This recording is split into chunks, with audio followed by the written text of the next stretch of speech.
Hello friends, today we are going to start our new topic, flotation.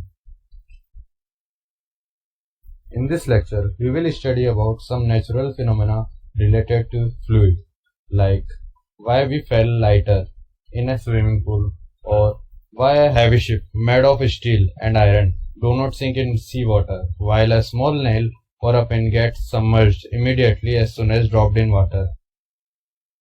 We will study about the buoyant force which acts on a body when immersed in water. After that, we will study about the Archimedes principle, which can be used to find out the magnitude of the buoyant force acting on a body which is immersed in a water. After that, we will study about some condition which can be used to tell that whether a body will sink down or float on the surface of water. And we will be solving some basic examples related to flotation. So let's begin. Let us first talk about some basic terms like thrust. Thrust can be defined as the force applied or acting on a surface in a direction perpendicular or normal to the surface. That is, it is the force acting on the surface in a direction which is perpendicular to the surface. That is, this angle is 90 degrees. It can be on an inclined plane also. That is, if an object is placed on this place and a force is applied in this direction, the thrust will act in this direction which is perpendicular to the surface of contact. Or it can be in upward direction also, like this one. This is the force applied, this is the thrust acting on this surface which is perpendicular to the surface. Now, since thrust is nothing but force only, the SI unit is same as that of force, that is Newton. Now, there are some important points regarding thrust.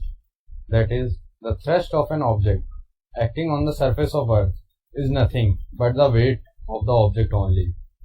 If there is no external force applied on the object, that is, if an object is lying on the surface of Earth, the weight of the object is equal to the thrust acting on the surface of Earth. And the second point is that the effect of thrust on the surface depends on the area of contact on which it is acting. So, for an object on the surface of Earth, the thrust acting on the surface of Earth is thrust equals the weight of the object, which is equal to mass of the object into acceleration due to gravity, like in this example. Now let us talk about another term, that is pressure.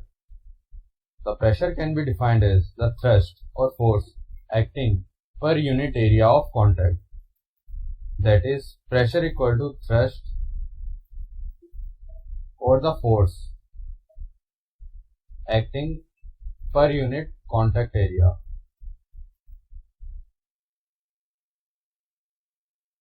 Or in short term, it can be called as force per unit area. And the SI unit of pressure is Newton per meter square. Now, there is another SI unit of pressure which is known as Pascal, and it is named after the scientist Blaise Pascal. And 1 Pascal is equal to 1 Newton per meter square. The Pascal is denoted by this letter Pa.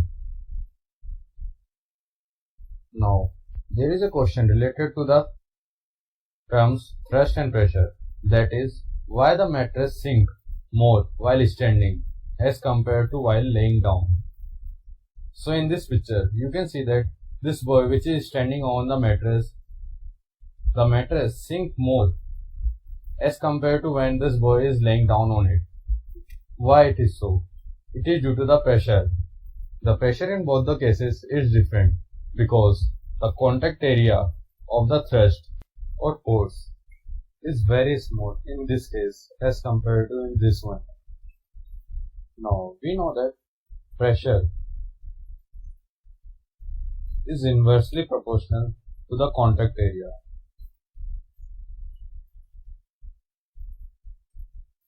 Now the contact area while the boy is standing is very small, that is this one.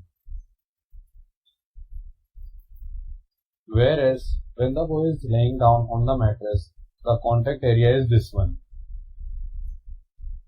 The contact area in this case is very much larger as compared to this one.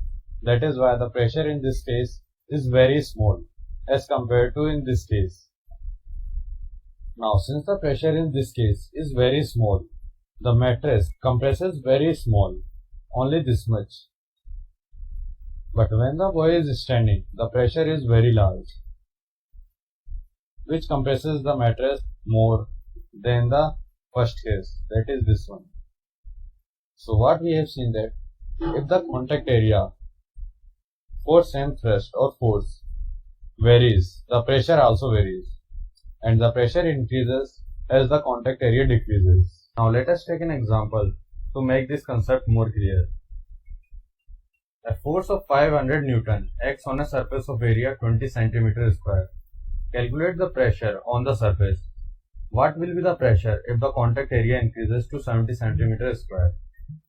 Now let us solve this question. We know that pressure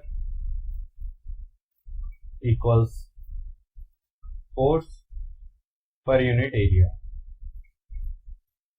Now when the area is 20 cm square, which is equal to 20 into 10 to the power minus 4 meter square. Now see, we have changed the unit from centimeter square to meter square because the SI unit of length is meter.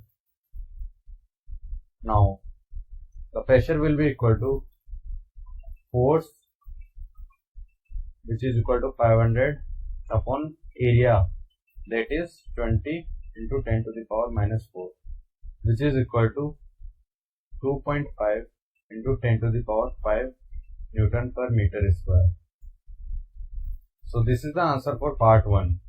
Now when the area becomes 70 cm square, the pressure will be equal to 500 upon 70 into 10 to the power minus 4. We have changed the centimeter to meter, and this is equal to 7.143 into 10 to the power 4 Newton per meter square. So this is the answer for second part, and this is the answer for first part. So these were some two basic terms, that is thrust and pressure. Now let us proceed further. Buoyancy. Whenever an object is placed in a fluid, the fluid exerts an upward force on the object. This property of fluid is known as buoyancy, and the upward force exerted by the fluid is known as upthrust or buoyant force. So whenever a body like this one is immersed in a water or fluid, the fluid exerts a force in the upward direction, and this force is known as buoyant force. And this buoyant force is always opposite in direction to the weight of the object. And it is the buoyant force only which decides whether an object will sink down or float on the surface of water. Now, this buoyant force can be calculated with the help of Archimedes' principle. Now, according to this principle, it states that when a body is immersed fully or partially in a fluid, it experiences an upward force that is equal to the weight of the fluid displaced by it. That is, when an object or body of volume V is immersed in a fluid like this, this fluid will enter in this container, and the amount of or the magnitude of the buoyant force which will act on this body will be equal to the weight of the fluid displaced by this body, that is weight of this fluid. So the buoyant force acting on this body will be equal to W, that is weight of this displaced fluid. Now to calculate the mathematical formula for the buoyant force, we can consider an object of volume V which is completely immersed in a fluid of density rho. Now, after complete immersion of the fluid, the volume displaced by the object will be equal to the volume of the object itself, that is V. So, the mass of the displaced fluid will be equal to rho times V, because density equals mass by volume. So, mass equals rho times V. So, the weight of the displaced fluid will be equal to mg, where the mass will be equal to rho times V into g. Now, according to the Archimedes principle, the magnitude of a thrust or buoyant force will be equal to the weight of the fluid displaced, which is nothing but rho times Vg. That is, the magnitude of the buoyant force acting on an object of volume V after complete immersion in a fluid of density rho is equal to rho times Vg. Now, let us talk about some important points regarding the buoyant force. First, for a given fluid, all objects displacing same amount of fluid on immersion will experience same buoyant force. And the second one is, for a given object, the fluid having greater density will produce greater buoyant force. It is because the buoyant force is directly proportional to the density of the fluid. So, more the density, more will be the force. And this force will decide whether the object will float or sink. So, let us talk about condition of flotation. Now, an object will float in a fluid after complete immersion only if the weight of the object completely balances the buoyant force in the fluid. That is, in this picture, this object is floating because the weight of this object, that is W, is completely balanced by the buoyant force acting on this object. But in the case of this ball, the weight of this ball is very much larger than the buoyant force acting on it. So, it is not able to float on the surface. Thereby, it sinks down in the bathtub. Now, to derive the mathematical formula or condition of flotation, let us consider an object of mass m and density rho naught. So, weight of the object will be equal to m times g, which is equal to the density of object into volume times g, since mass is equal to density into volume. Now, buoyant force by fluid of density rho v on this object will be equal to rho f into vg, as we have seen in the last slide. Here rho f is the density of the fluid. Now, for the object to float in the fluid, the weight of the object should be equal to the buoyant force acting on the object. That is, density of object volume into g equals rho f v g. From here we get density of object should be equal to density of the fluid. So this is the condition which is required for an object to float in the water after complete immersion. Now let us talk about some more possible cases. Case 1. If density of the object becomes equal to the density of fluid. In this condition, the body will float in the fluid after getting completely immersed in the fluid. That is, in this condition, the weight of the object will balances the buoyant force only after complete immersion in the water or the fluid, because then only the volume of the displaced water will be equal to the volume of the object. The second case is that when the density of the object is greater than the density of the fluid.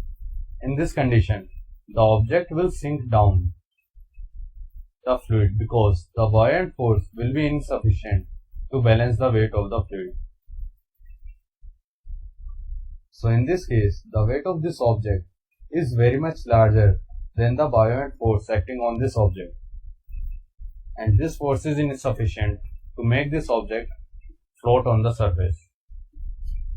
Now the third condition is that when the density of the object is less than the density of the fluid. In this case, the object will float on the surface of water because the buoyant force will be larger than the weight of the fluid, thereby enabling this object to float on the surface. Now let us understand this concept with the help of an example. A ball of mass 5 kg and density 4000 kg per meter cube is completely immersed in water.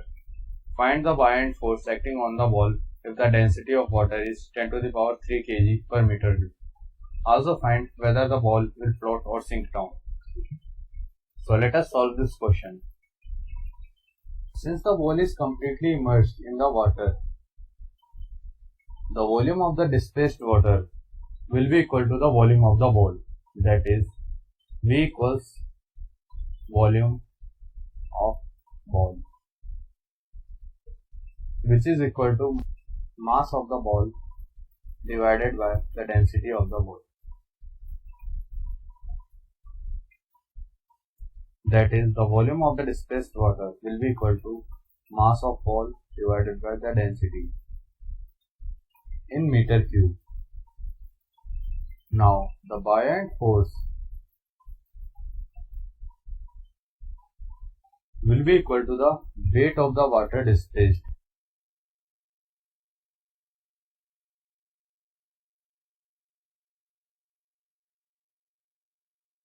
which is equal to density of water volume into G, as we have seen in the previous slide, which is then equal to 10 to the power 3, it is the density of the water as given in the question, into volume of the displaced fluid, that is 5 upon 4 into 10 to the power 3, into acceleration due to gravity, that is 10. We are taking acceleration due to gravity equals to 10 for making the calculation little bit easy. Now from here we get buoyant force equals 1.25 into 10, which is equal to 12.5 Newton. So this is the buoyant force acting on the ball when it is completely immersed in the water. So this was the concept of buoyant force and Archimedes principle. Now let us talk about another term, that is relative density. Now the density of a substance is defined as the mass per unit volume. It is one of the characteristic property of the material and its unit is kilogram per meter cube. It is the SI unit. But the relative density is defined as the density of the substance relative to the density of the water. That is the ratio of density of substance to the density of water. So the relative density will be equal to density of substance divided by density of water. Now, relative density is a ratio of two similar quantities, so it is dimensionless. That is, it has no dimension. Let us understand this concept more with the help of an example. Relative density of silver is 10.3. The density of water is 10 to the power 3 kg per meter cube. What is the density of silver in SI unit? So let us solve this question.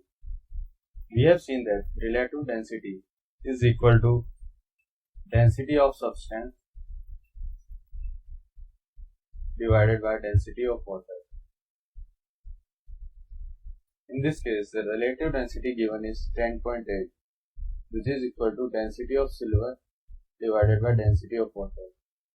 From here we get density of silver equals 10.8 into density of water, which is equal to 10.8 into 10 to the power 3 kg per meter cube. So this is the density of silver. So these were some concepts related to fluid, and And this is all for today's lecture. I hope you understand all the topics. Thanks for watching and have a nice day.